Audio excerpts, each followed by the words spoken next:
मंगलाचरण के लिए सभी हाथ जोड़ लीजिए। नमो अरिहंताणम, नमो सिद्धाणम, नमो आयरियाणम, नमो उवजायाणम, नमो लोये सवसाहुणम, मोक्ष मार्गस्य नेतारं भीतारं कर्म भूभृतां ज्ञातारं विश्वतत्त्वानां वन्दे तद्गुणलब्धये।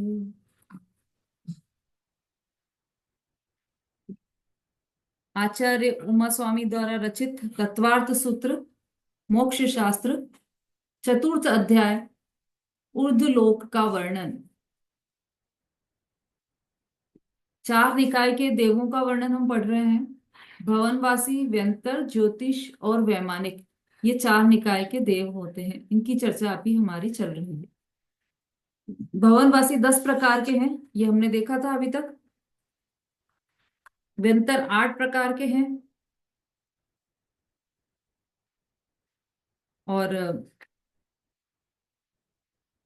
नहीं, व्यंतर 11 प्रकार के हैं ना।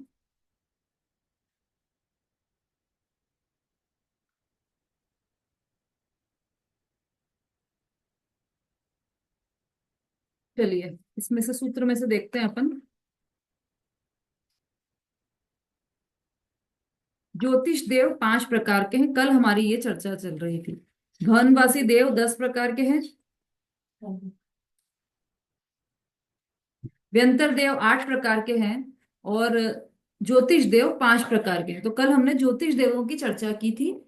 वह मध्य लोक से ऊपर 790 योजन ऊपर से प्रारंभ होते हैं, और 900 योजन तक की दूरी पर वह रहते हैं। वो निरंतर गतिशील रहते हैं। ज्योतिष देव जो हैं वह निरंतर गतिशील रहते हैं। और ढाई द्वीप के अंदर जो ज्योतिष देव है निरंतर गतिशील है। ढाई द्वीप के बाहर जितने भी ज्योतिष देव हैं वे अवस्थित हैं। इसमें आया होगा ना इसका अवस्थित वाला, बहिरवस्थिता। हाँ, ये बात 15वें नंबर का सूत्र हमने पढ़ा था। बहिरवस्थिता मतलब मनुष्य लोक कहें या ढाई द्वीप कहें, उसके बाहर के जितने भी ज्योतिष देव हैं वे सब स्थिर हैं। और इन ज्योतिष देवों के कारण ही घड़ी, घंटा, दिन, रात इतना इत्यादि का विभाग होता है। और ज्योतिष देव क्या करते हैं, तो ये ज्योतिष देव मेरु पर्वत की प्रदक्षिणा देते हैं। जो सुमेरु पर्वत है उसकी प्रदक्षिणा देते हुए पूरे मनुष्य लोक में हमेशा गमन करते हैं। ढाई द्वीप अर्थात मनुष्य देव, उसमें वो निरंतर गतिशील रहते हैं, मतलब हमेशा गमन करते हैं, यही ज्योतिषी देव। ये सारी चर्चा हमने की थी। सूत्र नंबर 15वां का टीका देखिए। अढ़ाई द्वीप के बाहर असंख्य द्वीप समुद्र हैं, उनके ऊपर, अच्छा ये भी पढ़ लिया था हमने कल, सबसे अंतिम स्वयंभू रमण समुद्र तक ज्योतिष देव स्थिर है। इस प्रकार भवनवासी, व्यंतर और ज्योतिषी, इन 3 प्रकार के देवों का वर्णन पूरा हुआ। अब चौथे प्रकार के वैमानिक देवों का स्वरूप यहाँ पर कहते हैं। भवनवासी 10 प्रकार के, फिर व्यंतर कितने प्रकार के, 8 प्रकार के, ज्योतिष 5 प्रकार के। अब हम देखते हैं कि वैमानिक देव कितने प्रकार के हैं। जो 4 प्रकार के देव हैं वो उनके जो भेद हैं वो उसकी चर्चा हम यहाँ पर कर रहे हैं। 16वां सूत्र, पेज नंबर 291, वैमानिक देवों का वर्णन। अब वैमानिक देवों का वर्णन प्रारंभ करते हैं। वैमानिकः, सिंपल सा सूत्र है एक। 16वें नंबर का वैमानिकः। अब वैमानिक देवों का वर्णन प्रारंभ करते हैं। वैमानिक देव किसे कहते हैं, तो टीका में देखिए। विमान, जिन स्थानों में रहने वाले देव अपने को विशेष पुण्यात्मा समझे उन स्थानों को विमान कहते हैं। वैमानिक, उन विमानों में पैदा होने वाले देव वैमानिक कहे जाते हैं। मतलब जो विशेष पुण्यशाली जीव हैं वो जहां उत्पन्न होते हैं वो विमान होते हैं। और वैमानिक देव मतलब जो उसमें पैदा हुए वो वैमानिक देव कहे जाते हैं। ठीक है। जैसे नरक, नरक में पैदा होने वाले नारकी कहे जाते हैं। ऐसे विमान में पैदा होने वाले वैमानिक कहे जाते हैं। वहां सब 84,97,023 विमान हैं। उनमें उत्तम मंदिर, कल्प वृक्ष, चलिए वहां से पढ़िए ये इसका डिटेल।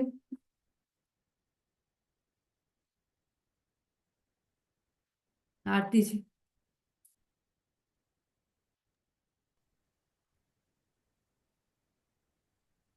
हम्म। वहाँ सब 84,97,023 विमान हैं। उनमें उत्तम, कल्पवृक्ष, वन बाग, बावड़ी, नगर इत्यादि अनेक प्रकार की रचना होती है। उनके मध्य में जो विमान है वे इंद्रक विमान कहे जाते हैं। उनकी पूर्वादि चारों दिशाओं में पंक्ति रूप सीधी लाइन में जो विमान है उन्हें श्रेणीबद्ध विमान कहते हैं। चारों दिशाओं के बीच अंतराल में विदिशाओं में जहां तहां बिखरे हुए फूलों की तरह जो विमान है वो प्रकीर्णक विमान कहते हैं। इस प्रकार श्रेणीबद्ध और प्रकीर्णक ये तीन प्रकार के विमान हैं। हाँ, देखिए ये जो विमान है ना, ऊपर मतलब उर्दू लोक में जो विमान है, वहां पर तीन प्रकार के विमान है।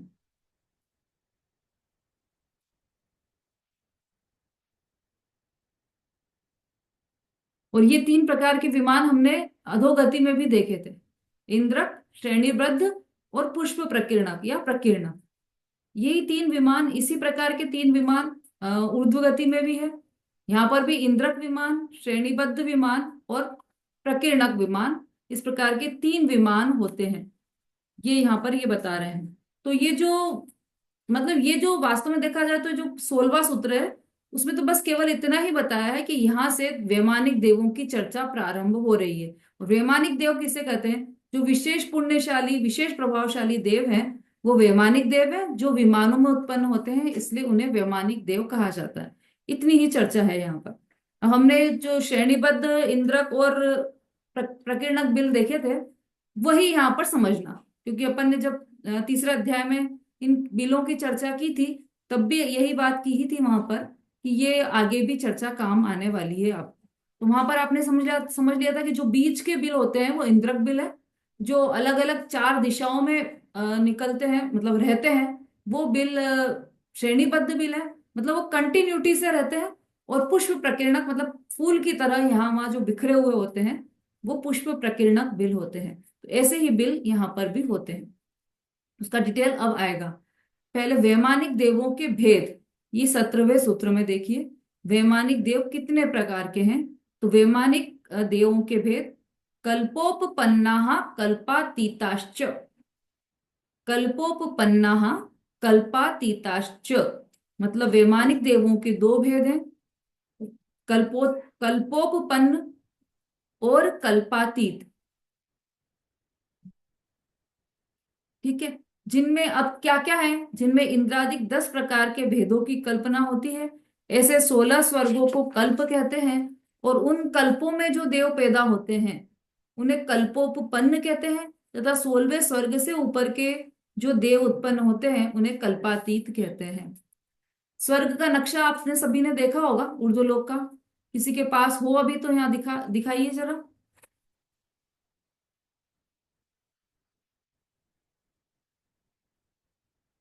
है सेपरेट बना हुआ, वैसे ये देख सकते हैं आप। इसमें आपको दिखाई देगा ये उर्दू लोकल। इसमें स्वर्ग बने हुए हैं, दिखाई दे रहा है थोड़ा थोड़ा। आवाज आ रही है? दिखाई दे रहा है? मेरी आवाज आ रही है क्या आप लोगों को?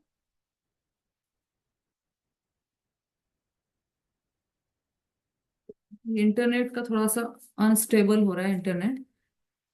हाँ, तो इसमें देखिए आप, हाँ जिनके पास है वो देखिए।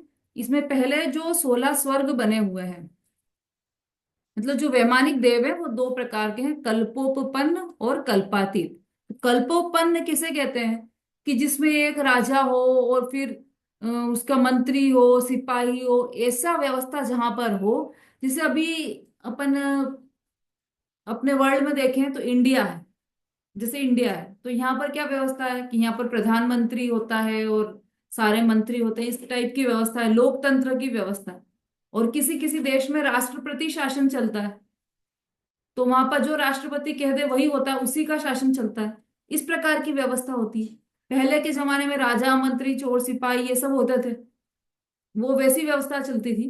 ऐसे ही इंद्रों में भी दो प्रकार की व्यवस्था है। पहले जो 16 स्वर्ग है वहां पर तो कल्पोपपन्न इंद्र होते हैं, मतलब वहां पर यही व्यवस्था है, इंद्र भी रहेंगे और मतलब इंद्र राजा की तरह बिहेव करेंगे और बाकी सारी व्यवस्थाएं रहेगी। और जो बाकी के स्वर्ग हैं उनमें वो स्वयं सभी जितने हैं वो सब अपने अपने राजा हैं, कोई किसी का राजा नहीं है, सब अपने अपने स्वयं ही अहम इंद्र है, स्वयं ही इंद्र है पूरे। ऐसी व्यवस्था है। तो पहले के जो 16 स्वर्ग हैं, चित्र में यदि आपको दिखाई देगा, तो पहले जो 16 स्वर्ग हैं वहां पर तो कल्पोपपन्न है, फिर उसके बाद जो पांच अनुत्तर, नौ अनुदिश और पांच अनुत्तर है। पहले नौ ग्रेवयक, पांच अनुदिश और पांच अनुत्तर, ऐसा है। नो ग्रेवेयर, पांच अनुदिश और पांच अनुत्तर, इन सब में कल्पातीत देव रहते हैं, मतलब वहां पर इंद्रों की कोई कल्पना नहीं है, ऐसे देव रहते हैं वहां पर। ठीक है, इतना समझ में आ गया, आगे बढ़े, क्योंकि बहुत जल्दी जल्दी ये दो सूत्र हो गए हमारे, दोनों आगे समझ में आ गए होंगे, तो आगे बढ़े अपन। इसमें शॉर्ट में ही है, वैसे कुछ ज्यादा है नहीं। चलिए 18वां नंबर का सूत्र देखिए, कल्पों की स्थिति का क्रम। जो हम ये कल्प कहते हैं ना, कल्प, कल्पवासी देव ऐसा, तो वो कल्प कैसे होते हैं वो वहां पर बता रहे हैं, किस प्रकार से है कल्पों की स्थिति का क्रम।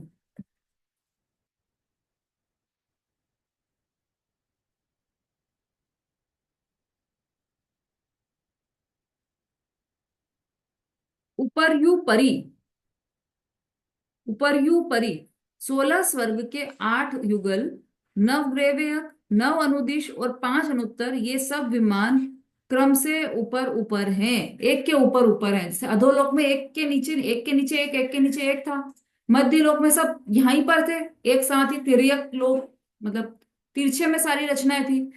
स्वर्गों में एक के ऊपर एक है, देवगति में, तो इसलिए लिखा है उपर्युपरी। 16 स्वर्ग के 8 युगल, मतलब ये जो 16 स्वर्ग हैं वो आठ, आप चित्र में दिखाई देगा आपको, 8 युगल के रूप में दिखाई देंगे। जैसे पहले स्वर्ग में सोधर्म और ईशान, ऐसा दो भेद हैं। फिर सनत कुमार, महेंद्र, ब्रह्म, ब्रह्मोत्तर, लांतव, कापिष्ट, ऐसे दो दो दो दो हैं, तो ये 16 स्वर्ग के 8 हो गए। फिर उसके बाद 9 ग्रेवेयक हैं। 9 ग्रेवेयक मतलब क्या, तो उसको ग्रेवेयक क्यों बोलते हैं, कि जैसे हमने देखा था कि 3 लोक का जो नक्शा है ना, उसमें कैसा देखा था, 14 राजू उतंग नभ, लोक पुरुष संठान, तामे जीव अनादिते भरमत है बिन ज्ञान। मतलब वो लोक पुरुष की तरह है, उसको पुरुष की कल्पना से, मतलब वो जो 3 लोक का जो नक्शा है उसमें जैसे कोई द्वे हाथ धारी कटी, वे पग पसार, कटी हाथी धारी, वे पग पसार, जैसे कोई व्यक्ति पांव पसार कर, अपने दोनों पैर पसार कर और कमर पर हाथ रखकर खड़ा होता है, वैसा है ये लोक का नक्शा। ठीक है, तो ये जो लोक का नक्शा है, मतलब इसमें जैसे मनुष्य की कल्पना की है कि नीचे जैसे अधोलोक है तो वो पैर की तरफ आता है ना, और जो नाभि है हमारी, उस वहां पर मध्य लोक आता है। फिर ऊपर चढ़े तो ये सब ऊर्ध्व लोक है। तो इसमें जो जो ग्रीवा का स्थान है ना, गर्दन, गर्दन को ग्रीवा बोलते हैं। जैसे कुंद कुंदाचार्य को वक्र ग्रीवाचार्य बोलते थे ना, क्यों बोलते थे, ध्यान है किसी को, कुंद कुंदाचार्य को वक्र ग्रीवाचार्य क्यों बोलते थे, नंदिता जी?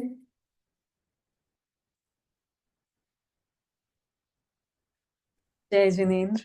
हाँ, नहीं, मुझे नहीं है। अच्छा चलिए। वक्राचार्य। हाँ, नहीं।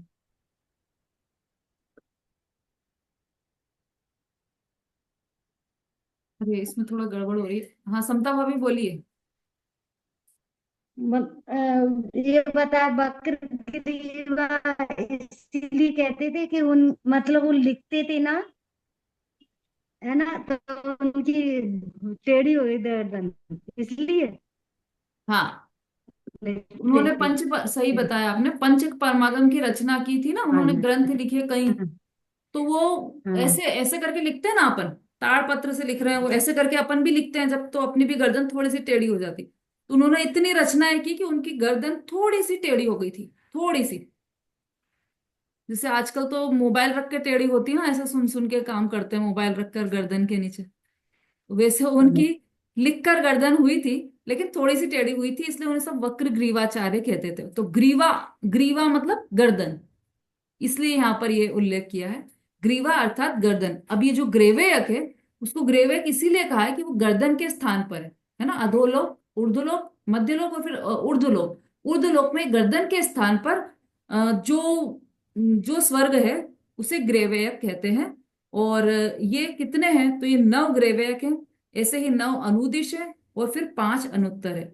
16 स्वर्ग, 9 ग्रेवेयक, 9 अनुदिश और फिर 5 अनुत्तर। ये सब विमान एक क्रम से ऊपर हैं, ऊपर यू परी।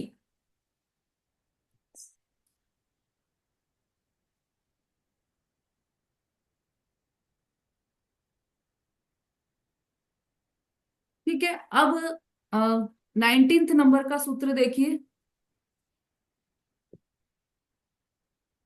वैमानिक देवों के रहने का स्थान, ये तो समझ में आ गया कि वैमानिक देव किसे कहते हैं, जो विमान में रहते हैं, विमान में उत्पन्न होते हैं, उसे वैमानिक देव कहते हैं, है ना। ये समझ में आ गया। वैमानिक देव कितने प्रकार के हैं, तो 2 प्रकार के हैं। फिर वैमानिक देव मतलब वो जो अ, कल्प है, जो स्वर्ग है, वो कैसे बने हुए होते हैं, तो ऊपर ही ऊपर ही एक के ऊपर एक बने हुए होते हैं।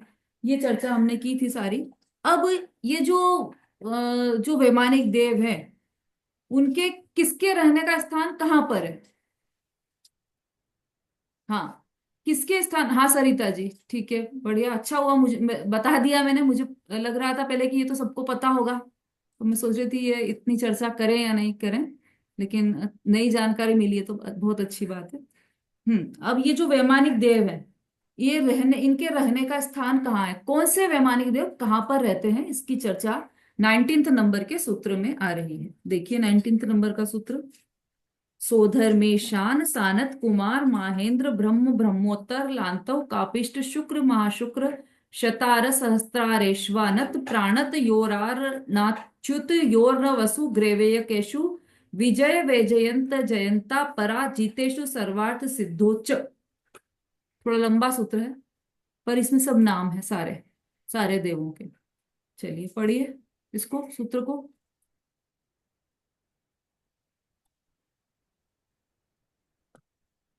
पढ़िए सरिता जी। जय जिनेन्द्र दीदी, ये 19वां वाला बस पढ़ना दीदी, एक सेकंड। कि पूरा 16 से पढ़ना है। हाँ, अभी पहले इसी को पढ़िए, 19th नंबर को। जी दीदी।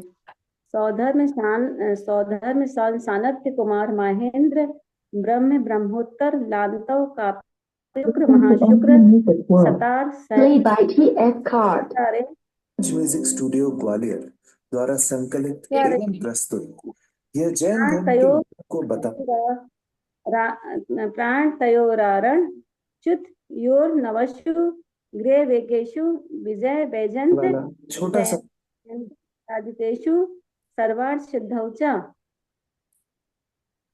हाँ ठीक है, अब सारे पढ़िए एक बार। वैमानिकः कल्पोपन्नः कल्पातीताश्च ऊपर युपरि। फिर सौधर्म शांति वाला आ गया दीदी। ठीक है ठीक है, मनी जी पढ़िए।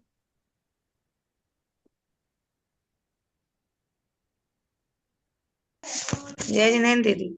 हम्म सौधर्मे शान सानत कुमार महेंद्र ब्रह्म ब्रह्मोत्तर लांतव कापिष्ट शुक्र महाशुक्र शतार सहस्त्र रेश्वानत प्राणत योराणच्युत योर्न वसु ग्रेवेकेशु विजय वेजयन जयंता पराजितेषु सर्वार्थ सिद्धौ च। हाँ पूरे पढ़िए शुरू से, मतलब जो वैमानिक देव थे वहां से। अच्छा, वैमानिकः कल्पोपन्नः कल्पातीताश्च उपर्युपरि। सौधर्मे शान सानत कुमार महेंद्र ब्रह्म ब्रह्मोत्तर लांतव कापिष्ट शुक्र महाशुक्र शतार सहस्त्रारेश्वानत प्राणत योरारण्याच्युत योर्न वसु ग्रेवेकेशु विजय जयंता पराजितेषु सर्वार्थ सिद्धौ च।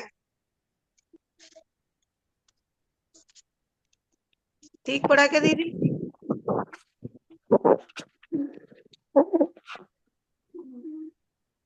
सही पढ़ा क्या दीदी? सही पढ़ा या नहीं? आवाज नहीं आ रही। हाँ ठीक है ठीक है, थोड़ा सा नेटवर्क का ठीक। इशू चल रहा है यहाँ पर। ठीक है, हाँ। बढ़िया। दोनों लोगों ने पढ़ा है, सरिता जी ने और मणि जी ने, बढ़िया। अच्छा, चलिए, ये सब वैमानिक देवों की चर्चा हमारी चल रही है। अब सब इसमें देख लेते हैं हम, वैमानिक देवों के रहने के स्थान कहाँ हैं।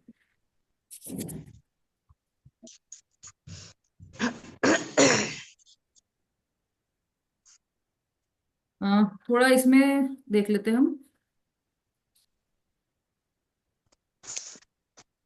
मतलब जहां इंद्र सामानिक आदि की कल्पना होती है, उन 16 स्वर्गों को कल्प कहते हैं। और जहां इस प्रकार की कल्पना या भेद नहीं है, सभी एक समान ही है, सभी अहमिंद्र ही हैं, उन 9 ग्रेवेक, 9 अनुदिश और 5 अनुत्तर विमानों को कल्पातीत कहते हैं। पहले तो कल्पोपन्न और कल्पातीत में क्या डिफरेंस है ये समझ लीजिए। हमने जो पहले 10 प्रकार पढ़े थे ना, इंद्र, सामानिक, त्रयंत्रिश, पारिषद, ये 10 कैटेगरी वाले प्रकार पढ़े थे ना हमने, वो जिन देवों में हो वो कल्पोपन्न कहलाते हैं।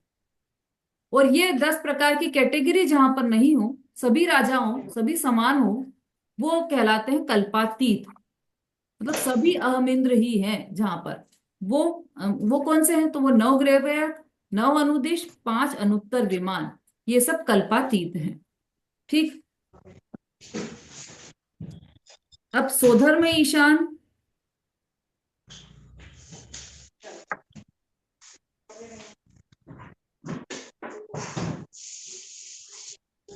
सनत कुमार, माहेंद्र, ब्रह्म, ब्रह्मोत्तर, लांतव, कापिष्ट, शुक्र, महाशुक्र, सतार, सहस्त्रार, इन 6 युगलों के 12 स्वर्गों में, आणत प्राणत इन 2 स्वर्गों में, और आरण अच्युत इन 2 स्वर्गों में, 9 ग्रेवेक विमानों में, 9 अनुदिश विमानों में, और विजय, वैजयंत, अजयंत, इन 5 अनुत्तर विमानों में वैमानिक देव रहते हैं। कहाँ रहते हैं? तो विमानों के नाम यहाँ पर बता रहे हैं।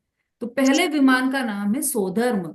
सोधर्म और ईशान दोनों एक साथ है, मतलब चित्र में आप देख सकते हैं, सोधर्म और ईशान स्वर्ग दोनों ही पास पास हैं।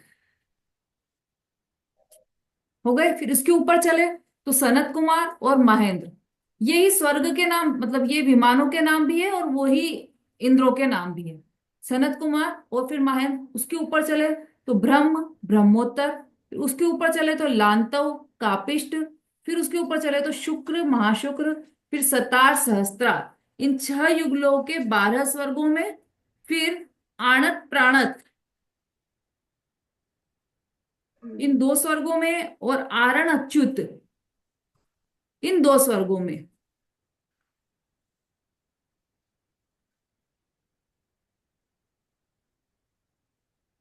मतलब ये फर्स्ट 12 हो गए, फिर उसके बाद 2 और 2 ये मिला के 16 हो गए। ठीक है। इन सब में वैमानिक, इन सब विमानों में वैमानिक देव रहती है। विमानों के नाम बता रहे हैं अभी। इन सब विमानों में वैमानिक देव रहते हैं। फिर इसके ऊपर 9 ग्रेवैक विमानों में, फिर 9 अनुदिश विमानों में, फिर विजय, वैजयंत, जयंत, अपराजित और सर्वार सिद्धि, इन 5 अनुत्तर विमानों में वैमानिक देव रहते हैं। ये यहाँ पर बिल्कुल स्पष्ट तरीके से तत्वार्थ सूत्र जी ग्रंथ में देवों के, वैमानिक देवों के रहने का स्थान क्या है वो यहाँ पर बताया है। ठीक है। हाँ, कोई प्रश्न है क्या? मैं एक बार वो डिफरेंस पूछ रही थी आपसे, वो कल्पातीत और कल्प वाला, कल्पोपन और कल्पातीत का डिफरेंस। हाँ, कल्पोपन्न और कल्पातीत। तो पहले कल्पोपन्न नाम है। तो कल्पोपन्न में हमने, देखो आप सूत्र नंबर तीसरा है शायद, 7 कल्पोपना कल्पातीत ताश्च। सूत्र नंबर 4 निकालिए।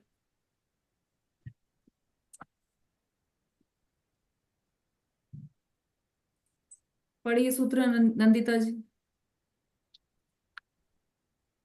इंद्र सामानिक त्रय स्त्रिश पारिश दामतर छलोक पालानी का प्रकीर्ण का वियोग्य किल्विश का चैकशः। हाँ हाँ, इंद्र। इसको थोड़ी प्रैक्टिस करना आप पढ़ने की। ठीक है, हम्म, तो ये जो है ना, इसका अर्थ अपन ने जब किया था 4 नंबर के सूत्र का, इसमें हमने देखा था कि ये 10 प्रकार की कैटेगरी होती हम्म, है ना। ये समझ में, इसमें देखो, इसमें इंग्लिश में भी लिखा हुआ है। पहले किंग है, फिर टीचर जैसा है, फिर मिनिस्टर है, फिर कोर्टियर्स है, फिर बॉडीगार्ड्स हैं, पुलिस है, आर्मी है, पीपल है जो नॉर्मल पीपल होते हैं, कन्वेंस है, और सर्वाइल ग्रेड है। ये सब ये सब हमने पढ़े हम्म, थे वहां पर डिटेल में। तो ये सब कैटेगरी है, एक एक देव में ये सब कैटेगरी। अब जो कल्पोपन है उनमें ये वाली कैटेगरी, इस मतलब इन सब कैटेगरी के देव पाए जाएंगे। जो कल्पोपन्न स्वर्ग है, मतलब पहले से लेकर 16वें स्वर्ग तक के सब कल्पोपन्न है। इन सब में इंद्र भी पाया जाएगा, सामानिक, त्रयंत्रिश, पारिषद, आत्मरक्ष सब पाए जाएंगे, सारी कैटेगरी के देव पाए जाएंगे। लेकिन उसके हाँ। ऊपर जो कल्पातीत है, वो वहां पर कोई भी ऐसा नहीं है कि कोई इंद्र है, कोई पारिषद है, कोई मतलब ये है, सब मतलब आर्मी एक है, ही कैट। कोई पुलिस है, और हाँ कोई कैटेगरी नहीं है वहां पर। सभी राजा हैं, हाँ, कोई कैटेगरी नहीं, सभी इंद्र है तो सभी अहम और इंद्र। इसमें ये दोनों सब डिफरेंट। कैटेगरी में सिर्फ एक ही सिंगल मतलब सिर्फ इंद्र होते हैं। इंद्र भी बहुत सारे हैं ना, इसलिए सभी अपने आप में इंद्र हैं। बहुत सारे राजा रह रहे हो कहीं पर, सभी राजा हैं ऐसा, मतलब वहां पर प्रजा नहीं है, मतलब इतने सारे लोग होते हुए भी प्रजा नहीं है, सब वो राजा सिर्फ अपने राम। आप में। ऐसा, ऐसी ठीक। व्यवस्था है वहां पर। ठीक। ठीक है, हाँ रेखा जी बोलिए। दीदी सूत्र बोलने के लिए मैंने एंडिस किया था। अच्छा चलिए, बोलिए शोभा जी। दीदी जय जिनेन। हम्म। ये जो नौ वेवक की बात आई हुई है दीदी, तो ये जो दिया है छह ढाला में, नौवे व्यक्ति की हद पायो अनंत वीर्या पर सम्यक ज्ञान न लाग दुर्लभ निगम मुनि साधु। ये वही नौवे व्यवक वाले है ना, हाँ वही उसी है, का है ना ये विस्तार। वही है, वही है। पर बिल्कुल सही इतने पकड़ा आपने। वही नवग्रहवेक है जहां तक मिथ्या दृष्टि की सीमा है। नवग्रहवेक से ज्यादा ऊपर नहीं जाता है मिथ्या दृष्टि। नवग्रहवेक के बाद क्या है? नव अनुदिश, पांच। 5 अनुत्तर। इनमें मिथ्या दृष्टि जीव नहीं जाता। द्रविलिंगी मुनिराज है, मतलब द्रविलिंगत्व का इतना दृढ़ता से पालन कर रहे हो कि जिनकी चमड़ी को चीर कर उसमें नमक मिर्च मसाला भर दिया जाए और वो उफ तक ना करें, ऐसे द्रव्यलिंगी मुनिराज, उनकी भी सीमा नवे ग्रेवेयक तक है। वो नवे ग्रेवेयक तक जाएंगे, उससे पर आगे दीदी नहीं जाएंगे। उससे आगे सिर्फ सम्यक दृष्टि जीव ही जाते हैं। फिर ये जो ईशान सानत कुमार महेंद्र महेंद्र, इनमें भी क्या मिथ्या दृष्टि जीव रहते हैं क्या? हाँ ये बिल्कुल। जो आठ के युगल बताए रह हैं। सकते हैं, रहते हैं नहीं, रह सकते हैं। भाई सोधर्म जैसे सोधर्म इंद्र है, तो सोधर्म इंद्र तो स्वयं सम्यक दृष्टि है, उसकी बात नहीं। लेकिन वहां हाँ। पर और भी तो देव रहते हैं, अकेला सोधर्म इंद्र थोड़ी है। ये सब देखे ना हमने, त्रयंत्रिश, पारिषद, ये सब इतने असंख्य देव हैं, तो वो सब सम्यक दृष्टि थोड़ी है। पर पर पर आप तो बोल रहे हैं ना कि इसके ऊपर कल्पोपन के कल्पातीत के उधर तो कल्पोपन नहीं रहते होंगे ना। कल्पोपन में तो नीचे रह गए। हाँ तो आपने बताई ना कि 1 से लेके 16वें स्वर्ग तक कल्पोपन है, इसके बाद कल्पातीत शुरू होते हैं ना। ठीक है, क्या दिक्कत है फिर? कल्पातीत में सौधर में ईशान सानत कुमार महेंद्र ब्रह्म ब्रह्मोत्तर, तो ये भी मिथ्या दृष्टि रहते हैं क्या? मैं ये पूछना चाहिए, सब ये मिथ्या दृष्टि भी हो सकते हैं क्या इनमें? सभी 16 स्वर्गों में मिथ्या दृष्टि भी हो सकते हैं और सम्यक दृष्टि भी हो सकते हैं। जैसे मनुष्य लोक है, अभी हम यहाँ पर रह रहे हैं, तो जो सम्यक दृष्टि होगा तो वो स्वर्ग में चला जाएगा और मनुष्य लोक में रह जाएगा, ऐसा नहीं है। इसी धरती पर सम्यक दृष्टि भी रहता है, इसी धरती पर मिथ्या दृष्टि भी रहता है। ऐसे ही वहां पर भी 16 स्वर्गों में सम्यक दृष्टि भी है और मिथ्या दृष्टि भी है। लेकिन कोई सम्यक तो प्राप्त करके यहाँ से गया है तो वो वैमानिक देव ही बनेगा, इतनी बात पक्की है। वैमानिक देव ही है ये सब। सोधर्म, ईशान, सोधर्म इंद्र को तो अपन पंच कल्याणकों में देखते ही है ना, वो तो है ही सम्यक दृष्टि। दीदी पर सौधर में और ईशान आपका सानत कुमार कैमरा महेंद्र कैमरा थोड़ा ठीक कीजिए, चेहरा नहीं दिखाई दे रहा।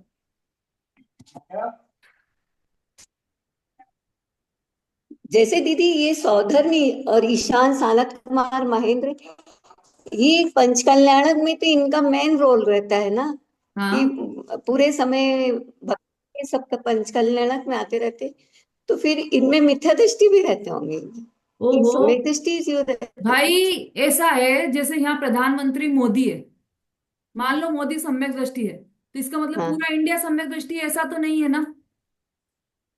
और भी तो रहते हैं ना वहां पर, प्रजा भी रहती पर है वहां पर, सब ये 10 तरह के जो देव और भी तो रहते हैं, वो सब तो मिथ्या दृष्टि हो सकते हैं ना। सौधर्म इंद्र तो सम्यक दृष्टि ही होगा। पर आप बोल रही हैं ना कि उसके ऊपर ये कल्पोपन्य नहीं रहते हैं, आप बोल रही ना, इनके साथ ये सौधर्मी ईशान यही रहते हैं, इन्हीं के युगल रहते हैं, वहां पे ये नहीं रहते हैं।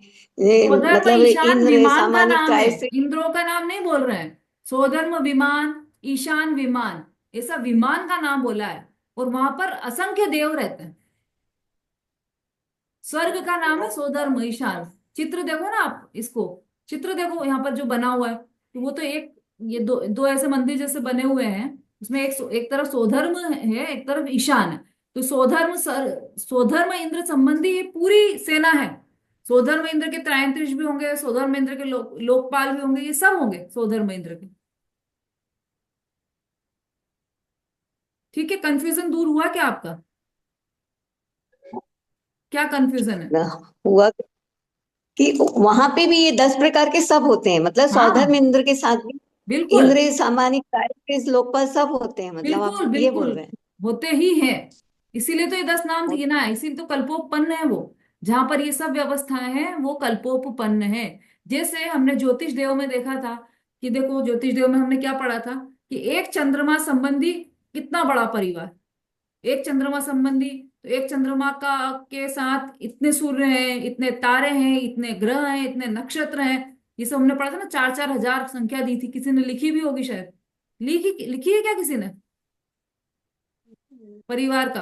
दीदी आप, दीदी लिख नहीं पाए थे, बहुत जल्दी जल्दी हो जाता है तो लिख नहीं पाते हैं। नहीं ठीक है, वो कोई बात नहीं, मैंने मना भी किया था कि ये लिखना नहीं है। हाँ शायद मंजू जी ने लिखा होगा। बोलिए मंजू जी। दीदी लिखा है, मैंने लिखा है। बोलिए। एक चंद्रमा के परिवार में एक सूर्य, 88 ग्रह, 28 नक्षत्र और 66,975 कोड़ा कोड़ी तारे। हम्म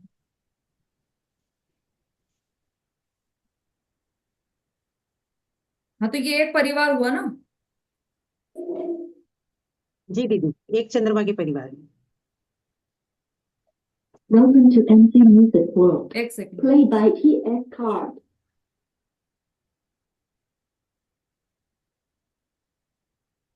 ये ब्लूटूथ से जुड़ ही नहीं रहा है। जय जिनेंद्र। नहीं आ रहा ना, आ नहीं रहा है। मेरे को आवाज कम आ रही है उसमें। ये है ना।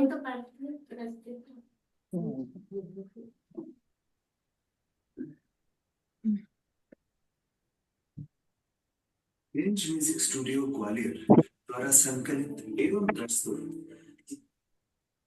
जैन धर्म के मर्म को वह छोटा सा प्रयास। FM mode. अब आएगा इसके बाद। Bluetooth mode. Connected. हाँ मंजू जी बोलिए। हाँ दीदी, एक चंद्रमा के परिवार में एक सूर्य और 88 ग्रह, 28 नक्षत्र और 66,975 कोड़ा कोड़ी तारे। हाँ, तो ये एक चंद्रमा का परिवार है। ऐसे ये एक सौधर्म इंद्र का इतना बड़ा परिवार है कि उसमें इतने सारे ये सब 10 कैटेगरी के लोग रहेंगे। और वो भी एक एक नहीं है, ऐसा नहीं जैसे अब इसमें ये लिखा है कि, जैसे ये लिखा है सामानिक, तो लाइक फादर टीचर ऐसा लिखा है ना, तो एक ही हो वो नहीं है जरूरी, बहुत सारे होंगे। त्रयंत्रिश है तो वो 33 होंगे।